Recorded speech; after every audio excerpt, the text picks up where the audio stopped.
together. Radio 91 where it's always better. Where it's always better.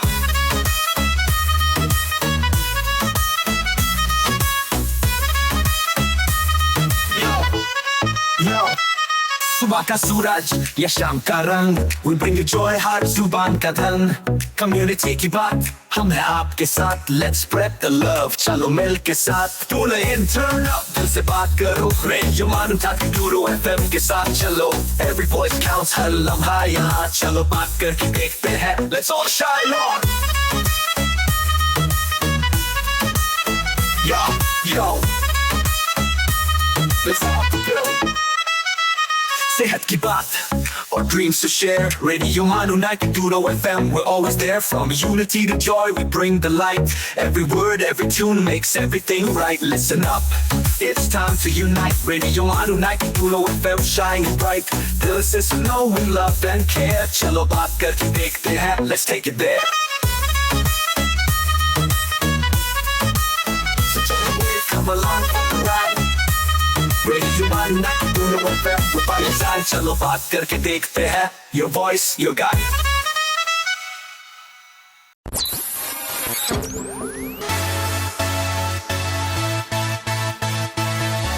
आप सुन रहे हैं radio मानू 90.0 FM.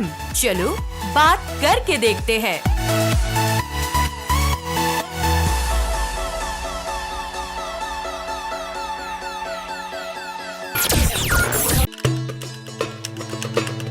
This is Radio Manu 90.0 FM presenting Sufi Nama. है कि शोबा अपने क़याम से ही तलबा की हमजहत तरक्की के लिए कोशा रहा है. शोबा ने हर मौके से तलबा की इल्मी सलाहियतों को परवान चढ़ाने के साथ साथ उनमें सकाफ़ती और तहज़ीबी सरगर्मियों पर भी तवज्जो दी है.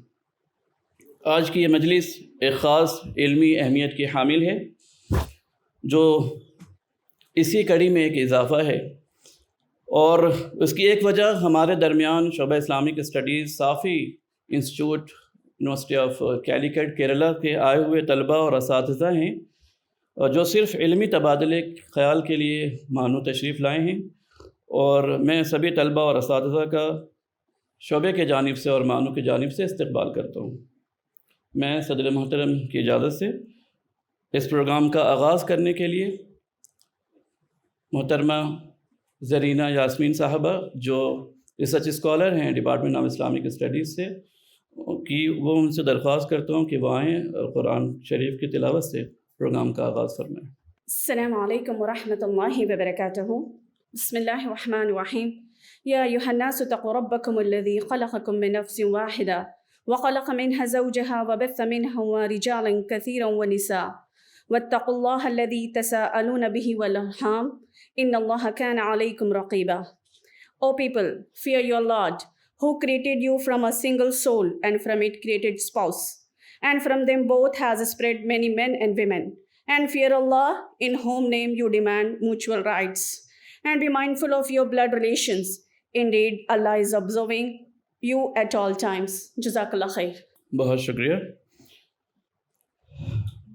ये मजलिस सदर शोबा इस्लामिक स्टडीज़ प्रोफेसर मोहम्मद हबीब साहब की दिलचस्पी की मरहून मिन्नत है कि आपके सरपरस्ती में शोबा इस तरह के इल्मी मजालिस मुनाकिद करता रहा है, और जिससे तलबा में न सिर्फ़ इल्मी शऊर बेदार हुआ है, बल्कि उनके अंदर तहज़ीबी और सकाफ़ती सरगर्मियों की तरफ उनका रुझान भी बढ़ा है. लिहाजा मैं इस मजलिस में शामिल मेहमानान मुअज़्ज़िज़ीन का बाकायदा इस्तक़बाल करने के लिए सदर मोहतरम प्रोफेसर मोहम्मद हबीब साहब से गुजारिश करता हूँ कि आप तशरीफ़ लाएँ और मेहमानान का इस्तक़बाल करें. Bismillahirrahmanirrahim.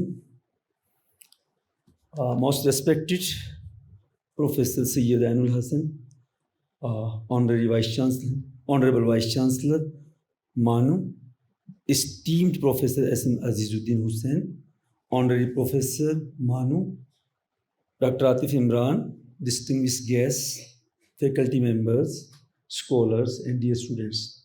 I am especially thankful to our OSD1, Madam Sugaf Sain. He particularly come to join to us here in this program. Thank you very much, ma'am. You particularly take the trouble to come to at this moment, adjusting your classes also for this program. Thank you very much. It is my pleasure to welcome you all to this enlightening lecture on Sufis and the promotion of female education in India, 12th to 19th century. We are privileged to have the renowned historian, Professor S.M. Azizuddin Hussain, who would share his expertise and insights on this significant topic in the chair of Professor Sayyid Ainul Hasan, Vice Chancellor of our esteemed institution. This lecture program promises to be a valuable addition to our academic discourse. Professor Hussain's extensive research and profound understanding of Sufism and its impact on Indian society will undoubtedly shed new light on the often overlooked contributions of Sufis to female education. He, in our discussions, often said to me, Habib Sahab, I collected the pearls of wisdom from various libraries, particularly of Aligarh Muslim University and Jamia Millia Islamia, and distributed them in Manu. Thank you, sir, for your contribution. Indeed, today you would distribute the pearls of wisdom of Sufi thoughts about female education. We, the people of Manu, salute you, sir. The period spanning the 12th to 19th century was marked by significant social, cultural, and intellectual developments in India. Sufism, with its emphasis on spiritual growth, compassion, and inclusivity, played a pivotal role in shaping the cultural landscape. This lecture will explore the often unexamined role of Sufis in promoting female education during this period, highlighting their contributions to social welfare and intellectual growth. I would like to extend my gratitude to Professor Sayyid Ainul Hasan for chairing this session and to Professor S.M. Azizuddin Hussain for sharing his knowledge with us. Professor Hassan is kind enough to the department. He is guiding and patronizing us. He always suggests to integrate the subject Islamic studies with all academic disciplines. Therefore, today's topic also has an interdisciplinary nature. It is related to women's studies as well as to history. With the Sufi context, we are fortunate enough to be given the chance to organize this lecture on such an important topic. The presence and expertise of all of you will undoubtedly enrich our understanding of this important topic. I hope, inshallah, we all together engage in a meaningful discussion and exchange of ideas with the eminent scholar of history in the presence of our worthy Vice Chancellor. Thank you very much once again. The subject of today's lecture is of great significance as we turn our attention to the often overlooked chapter of history, a chapter that in reality holds a central place in shaping our intellectual and social identity. Before I invite our honored speaker, it is only appropriate to briefly introduce him in front of our guest from the University of Calicut. Professor Sayyid Azizuddin Hussain is a distinguished personality who beautifully blend scholarship, research, and deep intellectual insight. He is continued among the eminent historians and Sufi scholars of the country. His valuable academic work focuses on topics such as Indian history, Islamic culture in the subcontinent, Sufi movements, and the formation of Muslim society. Professor Hussain has been associated with teaching for over 4 decades and has taught extensively on Indian history, Sufism, and the educational and social contribution of Muslim women across various universities. He has also served as a director of Raza Library, Rampur. He is the author of over 37 books, including notable works on Maulana Abul Kalam Azad letters. And he also written the Deccan, Sufis of the Deccan, the Irfan-e Islami, and the life and teachings of Shaykh Sharfuddin Bu Ali Qalandar. In addition, he has authored around 125 research articles which have been published in both national and international journals and are held in highly esteem by scholars. He has also translated several Arabic and Persian texts into Hindi, reviewed around 10 books, and participated in over 300 seminars and conferences. It is now my honor and privilege to invite Professor Sayyid Azizuddin Hussain to come forward and share his enlightening thought. जनाब professor Syed Hainul Hasan साहब, vice chancellor Maulana Azad national Urdu university, professor Habib साहब, head department of Islamic studies, Atif साहब, the coordinator of this program, professor Shagufta Shaheen साहिबा, colleagues and dear students, I am highly grateful to the Department of Islamic Studies for giving me an opportunity to share my views on Sufis' contribution for the promotion of female education in India. As far as chronicles are concerned, like Tabqat-e-Nasri, Tarikh-e-Firuzshahi, Akbarnama, and other chronicles are concerned, they did not pay much attention to the Sufi contributions, and especially this aspect, their contribution for the promotion of female education in India. Same tradition was followed by the British scholars when they wrote History of India. They also did not pay any attention for the contribution of the Sufis in India. So, after getting freedom, Aligarh's Department of History paid special attention for the study of the contribution of Sufis. And in that we find Professor Muhammad Habib, Professor K. Nizami, Professor Abbas Rizvi, Professor Iqtidar Hussain Siddiqui worked on the contribution of Sufis in India.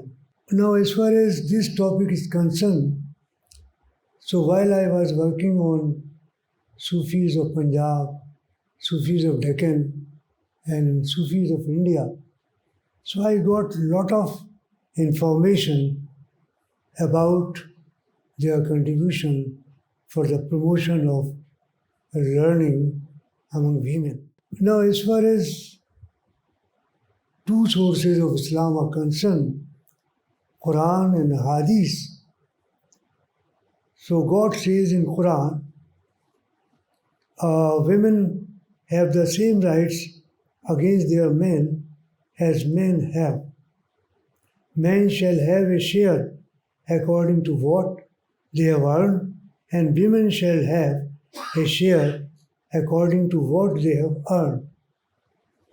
So Quran is saying both are equal and both will get equal share.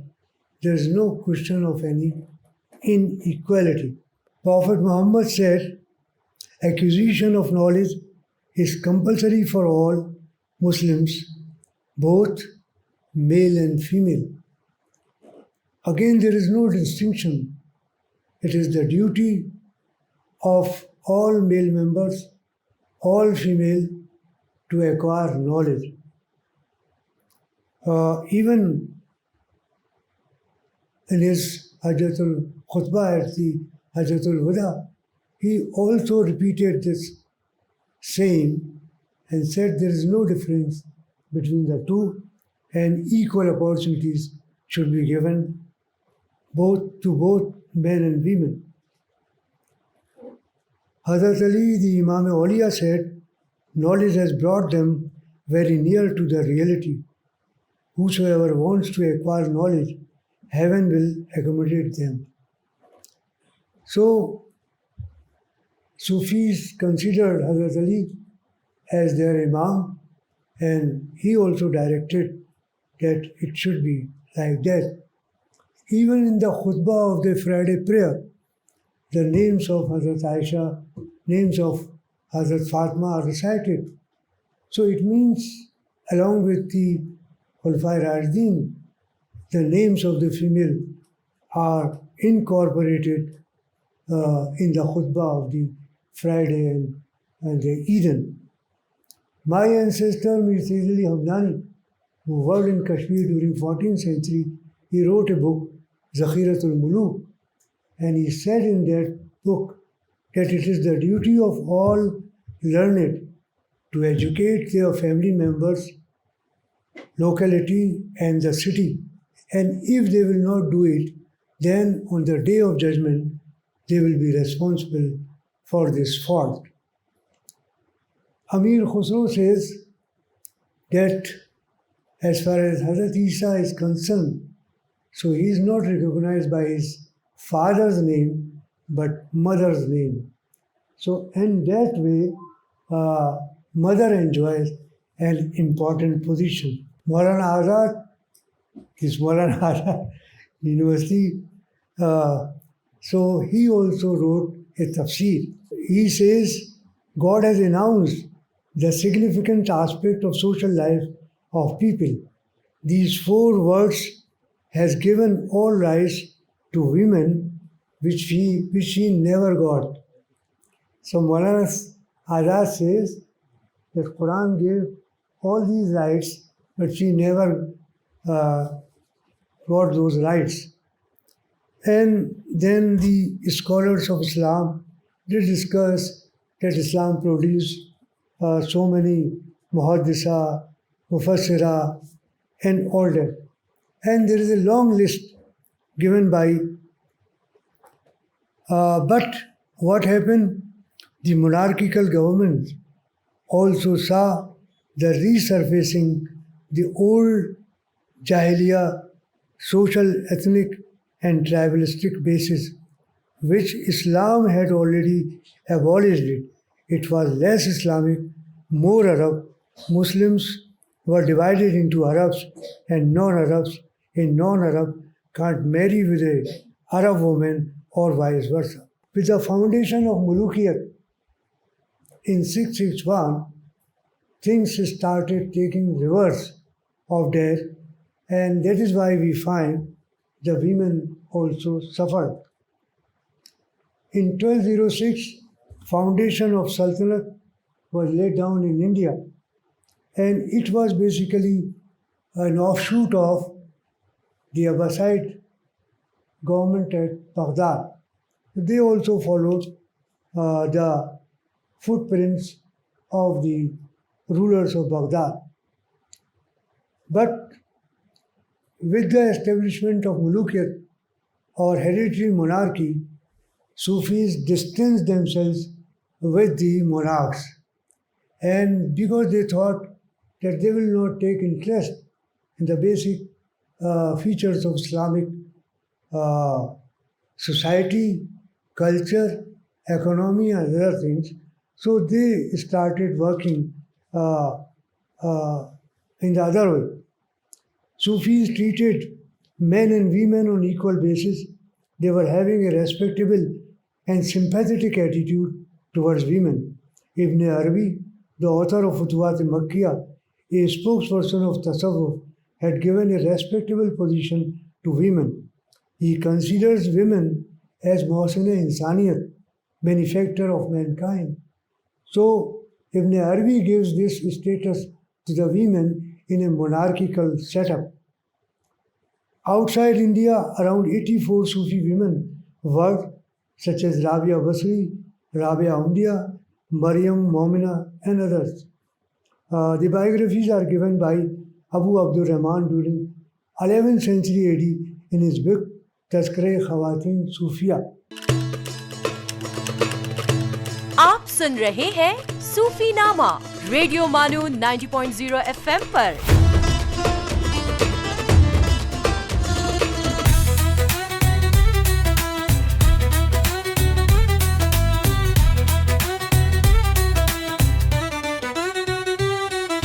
You are listening to Radio Manu 90.0 FM, a community radio station. So join the wave, come along for the ride. Radio Manu 90.0 FM, we're by your side. चलो बात करके देखते हैं. Your voice, your guide.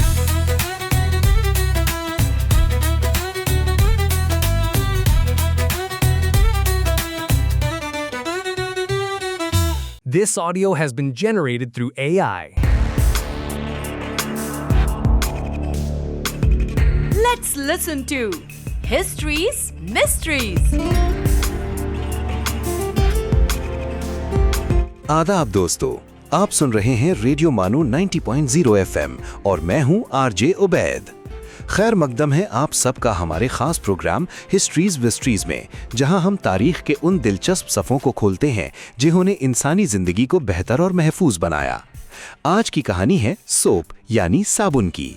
दोस्तों, soap एक ऐसा cleansing agent है जो पानी और तेल के साथ मिलकर मैल, पसीने और जर्म्स को साफ करने में मदद करता है। आज ये सफाई और सेहत का एक बुनियादी हिस्सा है। लेकिन साबुन की शुरुआत कब हुई? तारीख बताती है कि सबसे पुराने सोप जैसा मादा लगभग 2800 BCE में प्राचीन मेसोपोटामिया यानी आज के इराक में इस्तेमाल किया जाता था। आर्कियोलॉजिस्ट्स को वहां मिट्टी के बर्तनों पर ऐसे नुस्खे मिले हैं जिनमें जानवरों की चर्बी और लकड़ी की राख को मिलाकर एक साफ सफाई का मादा तैयार किया जाता था।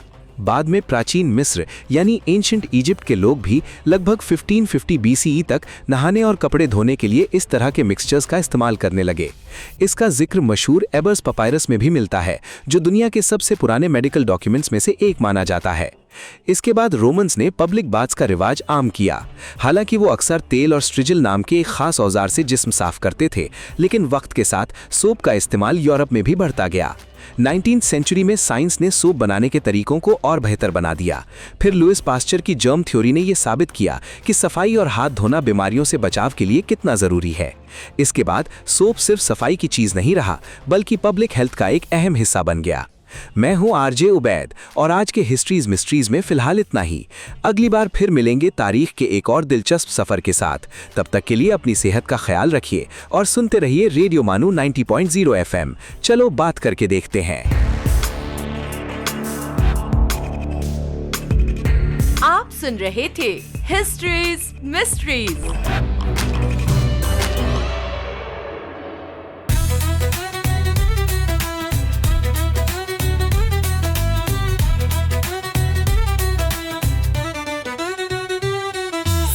मार्केटिंग और ब्रांड प्रमोशंस के लिए हमसे राब्ता करें radiomanu@manu.edu.in पर। So join the wave, come along for the ride. Radio Manu 90.0 FM, we're by your side. चलो बात करके देखते हैं. Your voice, your guide.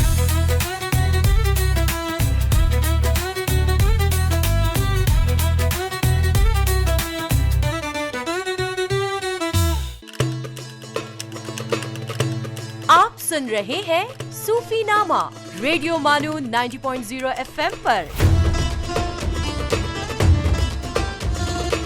I studied as a legal, and there is one dargah of Shah Jamal. He belonged to 14th century, and his murid has written a book, Akhbarul Jamal. In that he says, people say that Kanis of Shah Jamal were scholarly ladies.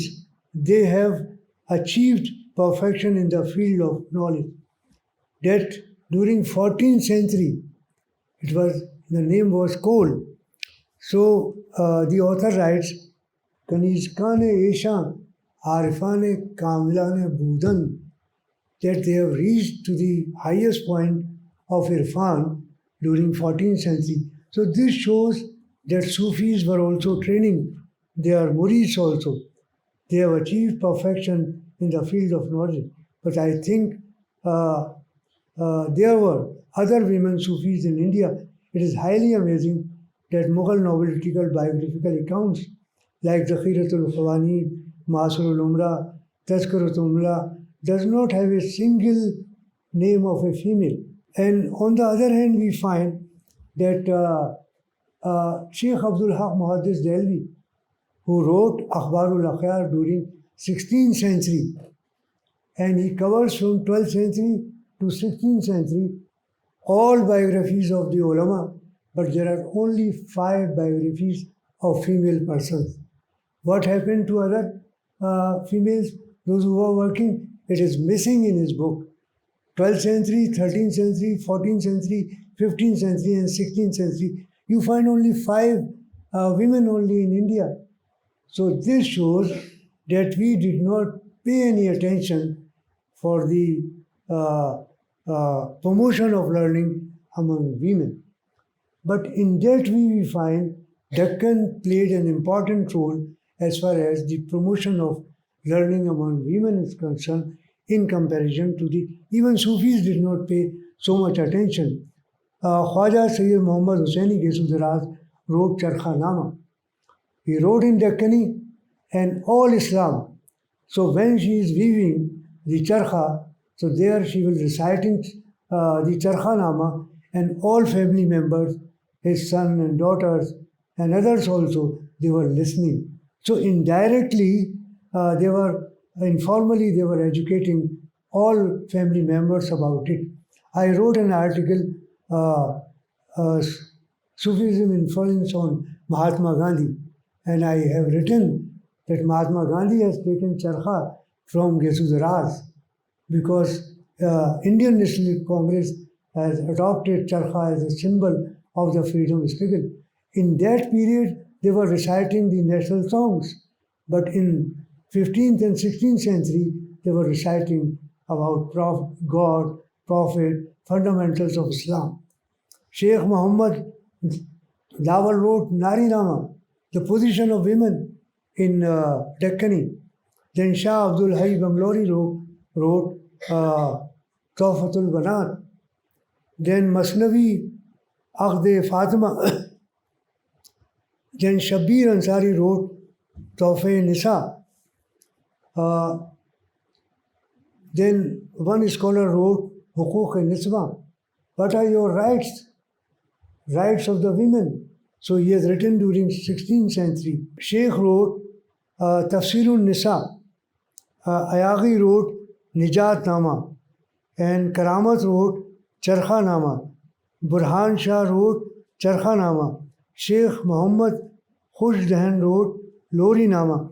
Lori Nama, they were reciting while they were asking children to go to sleep. So in this way, and Sayyid Shah Raju wrote Sohagan Nama, and Shah Kamal wrote Chakki Nama. Filhal Shah, now in Chakki Nama, Shah Hilal traces from the Chakki given by Prophet Muhammad to his daughter Hazrat Fatima, and he has written that while she was grinding, Hazrat Fatima was grinding grain in the Chakki, so she was reciting Quran, and his sons and daughters were listening to that. Filhal Shah wrote Chakki Nama and Shah Dawal wrote Nari Nama. So, as far as my knowledge is concerned, the Sufis of Deccan wrote 84 books for the guidance of the women.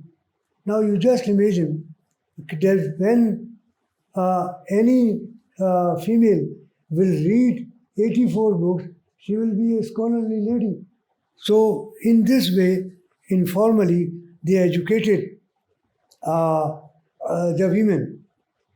Sufis of Deccan wrote Marsiyas on the tragedy of Karbala. Deccan had taken lead in India in writing Marsiya on the martyrdom of Imam Hussain in Urdu and Deccani. Ashraf wrote Shahadat Nama and all that. So, as far as this tragedy is concerned, Indians were not aware what happened in Karbala in 680. So, these Sufis also wrote in Deccani Marsiya so that people should come to know.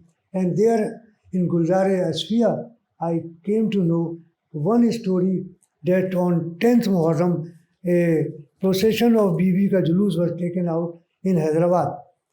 So when this Julus, a procession used to reach in the Sunaron ki gali, so all the ladies of the Sunars, they were coming out in their gali and they were putting water on the feet of the elephant. Somebody asked these women that you are a Hindu, what you have to do with Islam, what you have to do with Imam Hussain, what you have to do with the tragedy of Karbala. So these women explained that when we came to know that when the little child of Imam Hussain was killed by the forces of Yazid, so since we are mothers, so that motherhood brings us to this spot and we put water on the feet of that we were not there at that time. But so this shows the influence of the Sufis not only on the Muslim women but also to the Hindu women, that they are able to know what is the tragedy of Karbala and what happened there. And then we find they wrote all the stories and everything about the women. Then we find Sufi had their own influence to the other scholars. Maulvi Muhib Hussain wrote articles and delivered talks for the introduction and promotion of female education in Deccan. He was very badly attacked and problems were created for him, but Nawab Mumtaz-ud-Dawla gave him the full support. In 1882, people paid attention for female education in Hyderabad. Sayyid Humayun Mirza established Anjuman-e-Taraqi-e-Niswa. In 1896, Anjuman-e-Taraqi-e-Niswa in 1896 in Hyderabad, while North was sleeping. North did not have anything. So this was the impact of the Sufis of Deccan on the scholars of Deccan. Nizam asked A.I. Mahyouf to prepare a report, a project that how to teach female students in the modern education. And Nizam said that among Muslims, I don't have any person who could be able to prepare this report so that we can follow and introduce it in the schools which we are going to open. In 1813, East India Company decided that we shall concentrate only on education of male members because Indian society is totally against of female education. If we touch female education, so that will create lots of problems for us. Let us totally avoid the question of female education. Then the things reached in the 19th century to that stage that even East India Company has decided not to take up the task of the female education because Indian society, both Hindus and Muslims, are totally against of sending their girls to the school. Sayyid Mumtaz Ali wrote a book, Huquq-e-Niswa, and published in 1898 from Lahore. He wrote a letter to Safi Ahmad Khan to collaborate in the female education. So Safi had given a reply to him and he said that I am concentrating on the male education. You can promote female education in Punjab. So in two regions, Punjab and Deccan, female education was promoted because there also the Sufis also promoted female education during 13th, 14th, 15th and 16th century. Karamat Hussain got impressed from the female education in London. He discussed it with his friends Sayyid Ali Imam, Mazhar-ul-Waqt and others. When he came back to India, so he followed his mission. Justice Karamat Hussain supported the idea of female education in 1891. The Muslim conference held at Allahabad in 1891, he put a proposal to open a school in Lucknow, but the proposal was defeated. Then in 1892, again the session of the Muslim Educational Conference was held at Aligarh, and there he got support, and the resolution was passed. After passing this resolution, he went to Lucknow and convened a meeting of the ulama, both Sunni and Shia ulama. They vehemently opposed the establishment of a school in Lucknow and did not allow. Even Raja Mahmudabad said, I will also not give any financial support because the ulama and mujtahideen of Lucknow are totally against of the female education. So I have written in Professor Veena Talwar, a scholar from US, wrote an article, Afternoon in the Quotas of Lucknow, and she said that so much money was flowing to the tawaifs of the Chowk that they were the highest taxpayers in the Municipal Corporation of Lucknow, but they were not ready to impart education to the female. Osmania University opened admission for female students in 1923. When co-education was started in Osmania in 1923, so again people started opposing it. So Nizam said that when you go to perform Hajj, you perform Hajj together. What is the problem? As the girl students are sitting here. So what is the problem in the co-education? So he had taken a very progressive step that he introduced co-education in 1923 in Osmania University. In Hyderabad, lot of progress was done in the female education, and a school was established in Nampalli in 1891. Now that school has become Telangana Mahila Mahavidyalaya. Now just see that a school was established in 1891. Today that has become the female university in Hyderabad and doing very well. So this is the contribution of Professor Rekha Pandey of Hyderabad Central University wrote an article, Women in the Hyderabad State in 19th and 20th century. She writes, the present paper attempts to write the history of women in Hyderabad state in 19th and 20th century. As a theorist has put it, the practice of parda. Then she also quotes Gil Minard, the practice of parda literally as well as figuratively. Long back, Maulvi Muhib Hasan started a movement for the promotion of female education and the removal of parda, published a risala, Muallim-e-Niswa, long back, but he was vehemently opposed. So we find that lot of material on parda was also brought out by the Muslim scholars. Rekha Pandey holds opinion. We try to reconstruct the history of women in Hyderabad state during 19th and 20th centuries, as there is very little information available on women.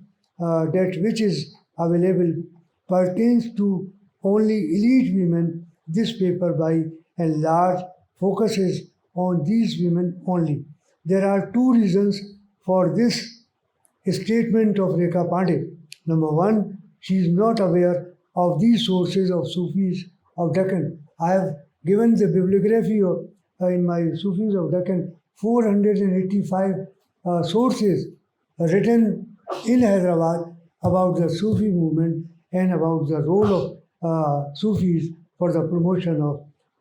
And the second, she can't read the sources written in Persian, Urdu and Deccani. If we can't read sources, so one can't say that sources are not available.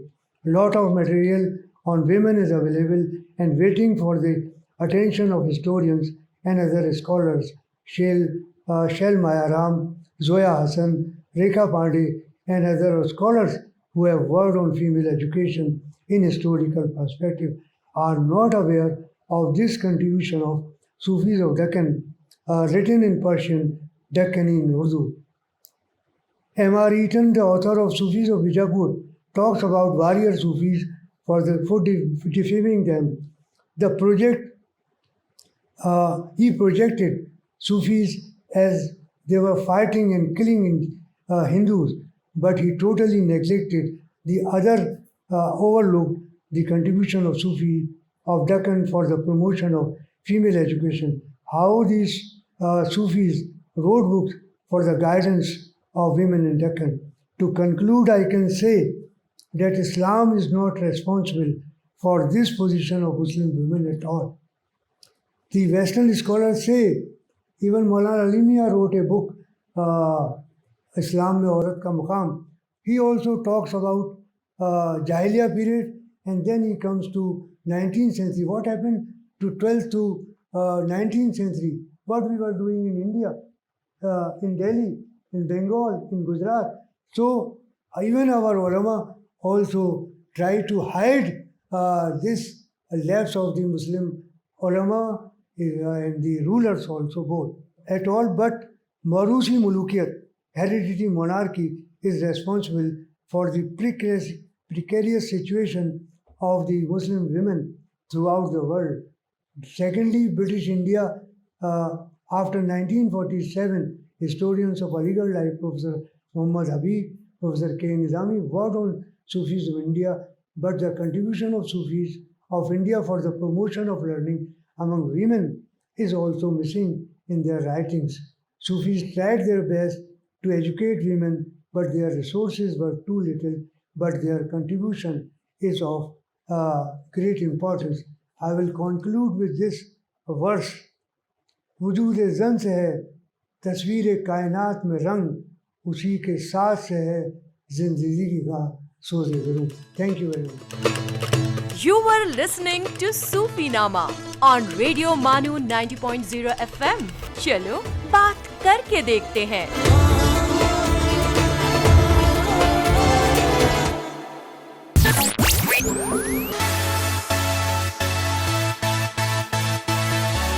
ये है radio मानू 90.0 FM.